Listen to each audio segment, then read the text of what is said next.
In this video, we're going to talk about what happens to the witnesses after they die.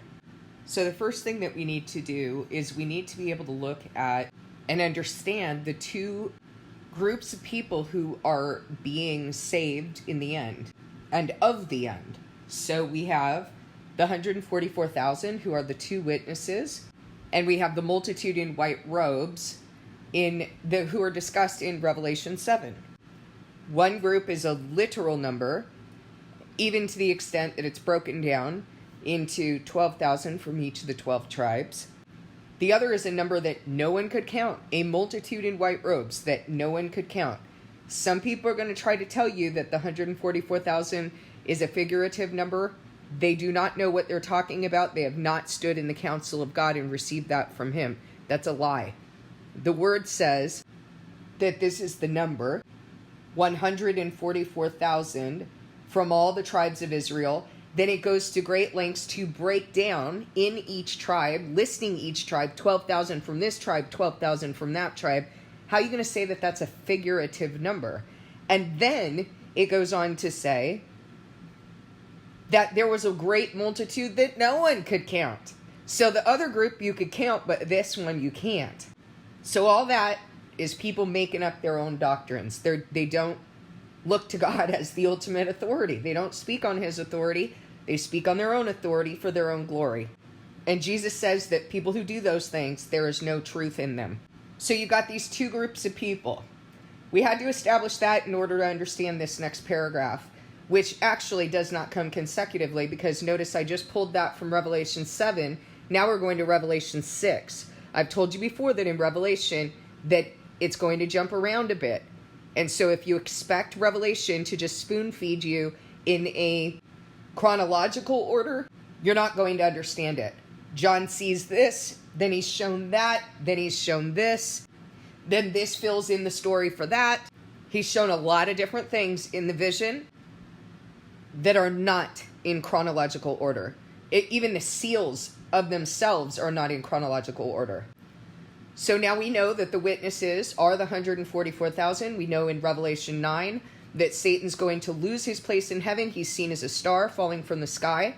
That he goes into the abyss, has the key to the shaft of the abyss, rises from the abyss. We know from Revelation 11 that when the Antichrist rises from the abyss, that he will overpower and kill the witnesses. So we know that this group is going to die.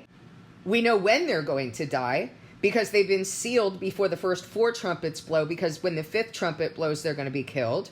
We also know that from Revelation 12. And why are they killed? Because they are the second criteria in order to triumph over the devil. The first is the blood of the Lamb. The second is the testimony of the two witnesses. That's why they're called two witnesses, even though in number they're actually 144,000. Two witnesses, because in God's law, 2 or more witnesses are required in order to establish a matter. The matter that's being established is that Satan is being triumphed over and he's losing his place in the heavenly realms. Right now, at this moment, he has a place in the heavenly realms. In 3 months, he will lose that place, less than 3 months. How do I know that? Because I know what I'm doing, and I know how many days I'm doing it, and I know that when those days are up, that he will rise from the abyss, he will overpower and kill the witnesses, of which I am a part. So I know when the Antichrist is going to rise. I know when I'm done with this ministry that God has had me doing. I know roughly when I'm going to die, and really I know roughly when the Antichrist is going to rise. There really is no reason for God to delay any of this. He's given us a number of days. There's no reason why he would do that. If you want to know the days, they're outlined in Daniel 12. So now we can understand Revelation 6, verse 9. When he opened the 5th seal, I saw under the altar the souls who had been slain because of the word of God and the testimony they had maintained. They called out in a loud voice, "How long, sovereign Lord, holy and true, until you judge the inhabitants of the earth and avenge our blood?" Then each of them was given a white robe, and they were told to wait a little longer until the full number of their fellow servants, their brothers and sisters, were killed just as they had been. Now, these martyrs are calling out under the altar, "How long until you avenge our blood?" They are given white robes, and they are told to wait a little longer until the full number of their brothers and sisters, the servants of God, are killed just as they have been. Two groups of people the martyrs who are martyred first, the witnesses who are sealed before the first 4 trumpets, because they're going to be killed when the 5th trumpet blows and the Antichrist rises. Second group of people, multitude in white robes. They're sealed before the first 6 trumpets blow within the book of Ezekiel. And there's a man with a writing kit at his side. He marks all of the foreheads of those who grieve and lament all the detestable things that are being done in Jerusalem, in God's people, not some land in the Middle East, although that is grievous. They're grieving that too.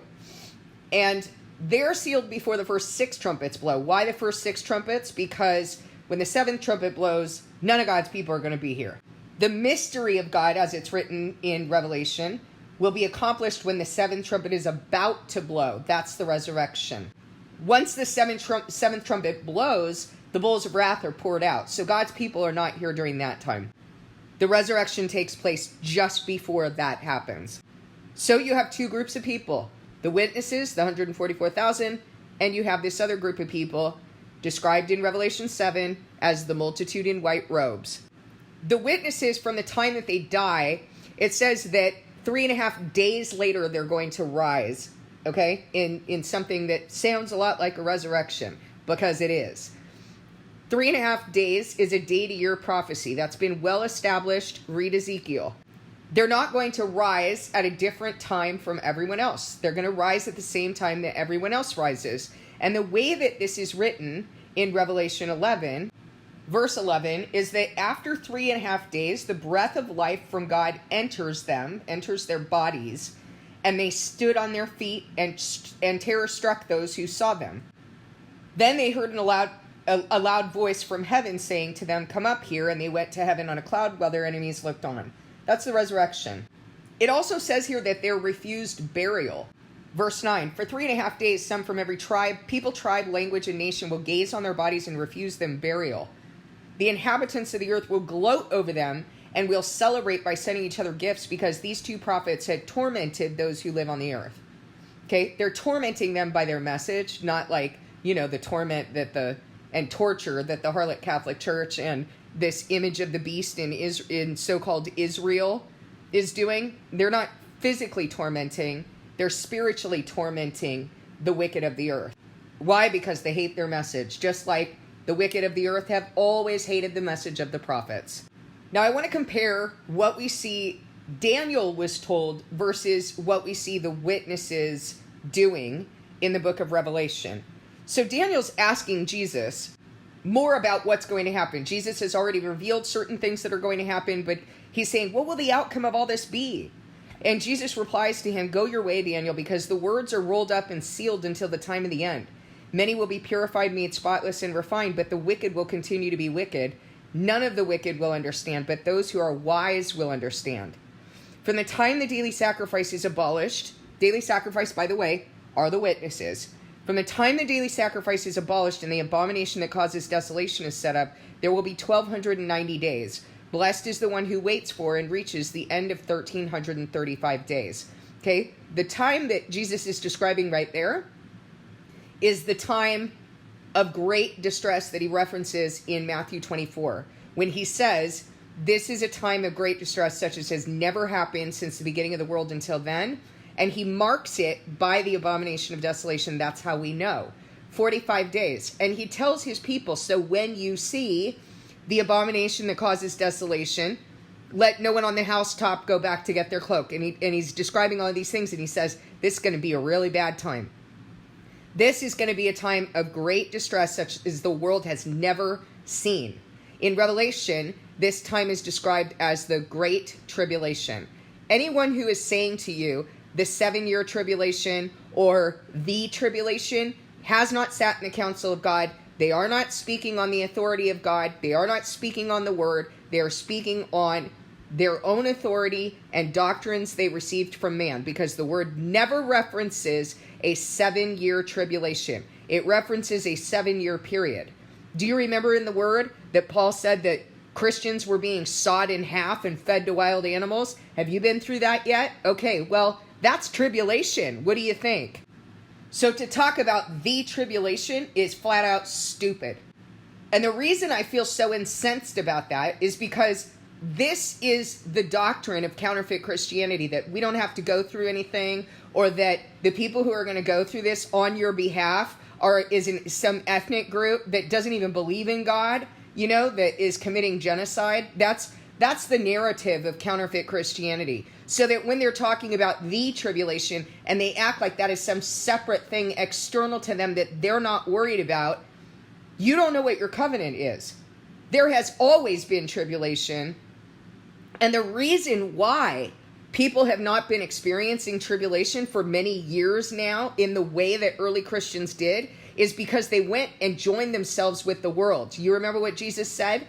That if the world likes you, if the world loves you, it's because you belong to it. They went and joined themselves with the world through the harlot Catholic Church and the prostitutes that bore out of her. And they didn't have to experience under that Antichrist kingdom, they didn't have to experience the judgment that Jesus taught us we would experience. That the very people who claim to be doing a service to God are the people who are going to kill us.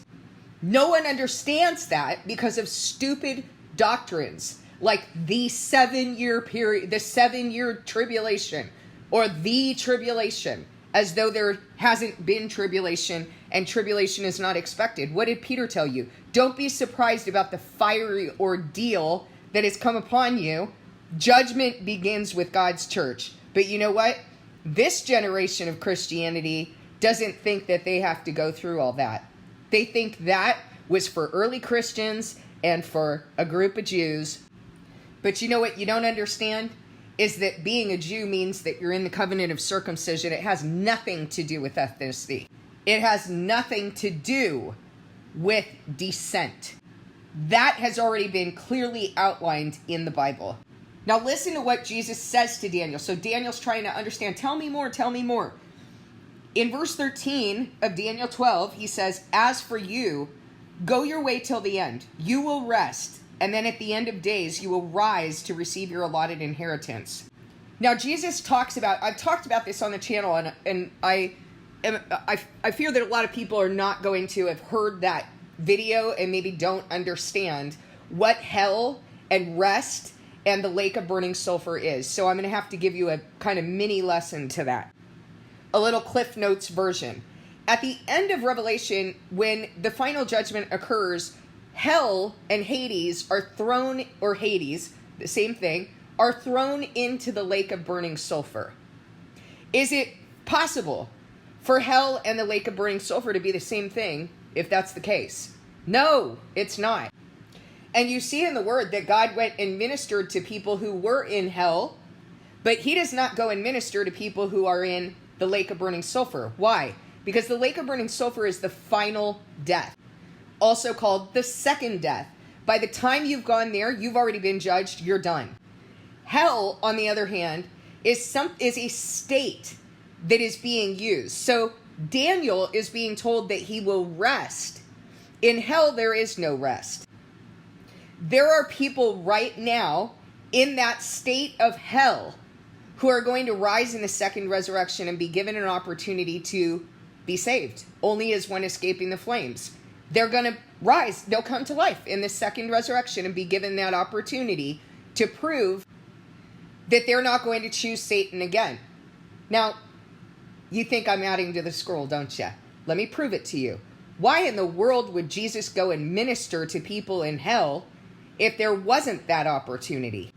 What do you think the purpose of hell is? If he's already judged them, then they would go into the lake of burning sulfur, the second death or the final death. But they haven't been judged yet. They're being convicted. Just like when he comes for the battle of Armageddon and he throws the false prophet and the Antichrist into the lake of burning sulfur, so they're done. But everybody else is slain by the double-edged sword coming out of his mouth. That's conviction.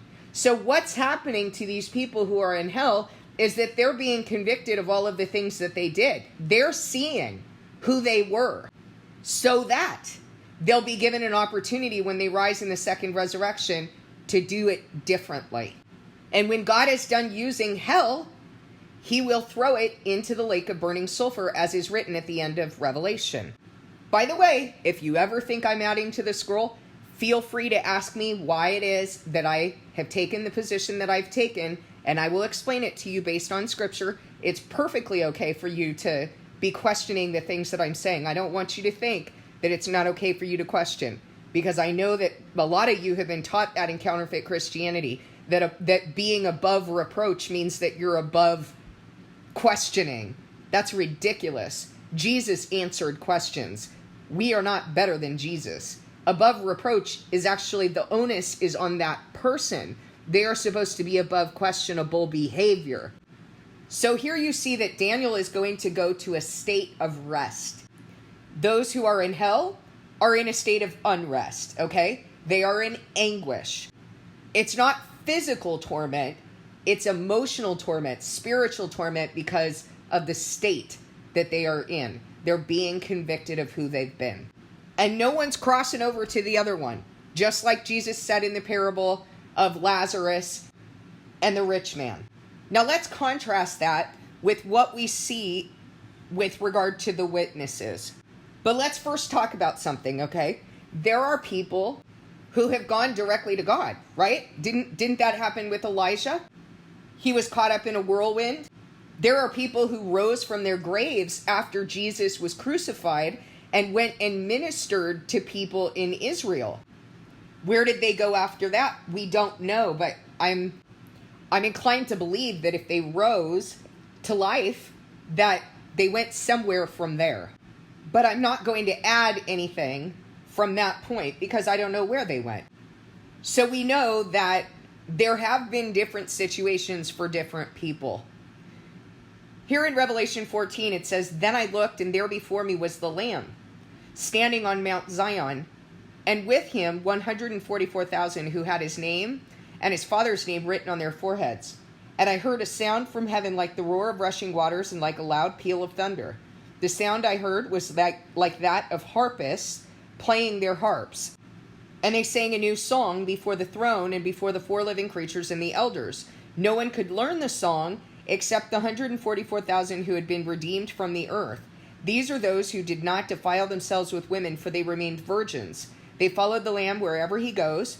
They were purchased from among mankind and offered as firstfruits to God and the Lamb. No lie was found in their mouths. They are blameless." Okay, so they're seen on Mount Zion.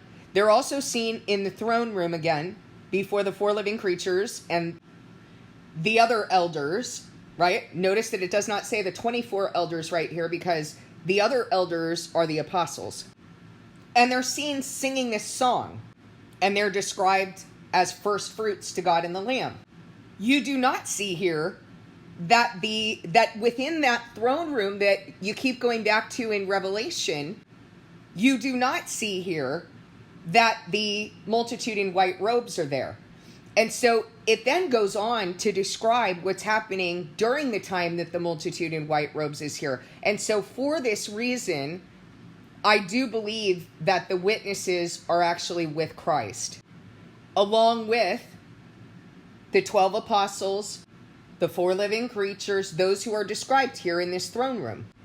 Now, what about what we read previously about the Spirit going into them and them rising to their feet? Well, that doesn't really change anything, does it?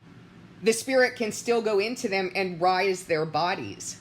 It doesn't change where they are. Now, I want to show you what's going on at this time that John sees this in the vision. First of all, the multitude in white robes are not there. They're not seen there yet in the throne room. Then I saw another angel flying in midair, and he had the eternal gospel to proclaim to those who live on the earth. So people are still living on the earth, by the way, who are going to receive the gospel. To every nation, tribe, language, and people, he said in a loud voice, "Fear God and give him glory, because the hour of his judgment has come. Worship him who made the heavens, the earth, the sea, and the springs of water." By the way, why has the hour of his judgment come? Because they've killed his prophets again. And so you see in Revelation 9, when the Antichrist rises during that fifth trumpet, when the Antichrist rises, overpowers, and kills the witnesses, Satan is fallen from the sky. He's in that Antichrist kingdom that is rising to overpower and kill the witnesses. What else do you see? You see that the woes have begun. The hour of his judgment has come. The first woe occurs at that time. Why? Because they have killed his prophets again. A second angel followed and said, Fallen, fallen is Babylon the Great, which made the nations drink the maddening wine of her adulteries. Now that actually happens later. That happens after. That's the last of the 7 bowls of wrath. A third angel followed them and said in a loud voice, If anyone worships the beast in its image and receives its mark on their forehead or their hand, they too will drink the wine of God's fury. Again, this is happening during the time that the multitude in white robes are here. They will be tormented with burning sulfur in the presence of the holy angels and of the Lamb, and the smoke of their torment will rise forever and ever. There will be no rest day or night for those who worship the beast and its image, or for anyone who receives the mark of its name. This calls for patient endurance on the part of God, of the people of God, who keep his commands and remain faithful to Jesus. Then I heard a voice from heaven say, Write this, Blessed are the dead who die in the Lord from now on. Yes, says the Spirit, they will rest from their labor, for their deeds will follow them. Okay, and then you have the harvesting of the earth and the trampling of the winepress. So we know what's happening. We know kind of a general sequence there, although not all of that is chronological, but we do know, based on the fact that the multitude in white robes are not seen in that throne room yet, that they're in the throne room before the multitude in white robes have died. For this reason, I believe that the witnesses will go with Christ after they die. Not everyone does. You guys need to understand that. I know that I've done the same thing. We comfort ourselves with these ideas that both of my parents are dead. Oh, they're in heaven. They're watching over me. I have access to them, etc., etc. Sometimes I talk to them and, stuff like this. No, don't be doing that. And don't be teaching your children that, because what that is necromancy. That is strictly forbidden. We've used it as a normalized response because we've prostituted ourselves to paganism in the world. We are not to do that. We do not call out on the dead. I heard a woman in Texas talking about how her parents are deceased, and when the whole flood was going on, that she was praying to God and her parents. No. Christians do not do that. That is forbidden. We do not do that, and we do not normalize it. I don't care if that doesn't comfort you. Figure it out. None of us should be comforted by falsehood, especially falsehood that is directly detestable to God. We do not do that. And Christians should not be ignorant about this. We should know better. So what I'm saying to you is that not everyone dies and then goes to heaven and goes with God and, all of this stuff that we have told ourselves. That's not accurate. That's not true. You go to a place of rest. And that doesn't mean that your physical body goes there. That means that spiritually you go into a place of rest. But as I mentioned, there are some who have gone with God. There are some who have not tasted death, such as Elijah. So this is the basis for the answer to this question. This is my understanding of Scripture. And the scriptures that I've cited to you are the basis for that understanding. Keep the conversation going. If you have questions about this, or if you're not quite convinced, share with me the scriptures that are coming up for you. Don't make the mistake of just accepting what another person says, but make sure that you go to God and discern the teaching that I've given. Ask him to give you a witness that this is true or that it's not.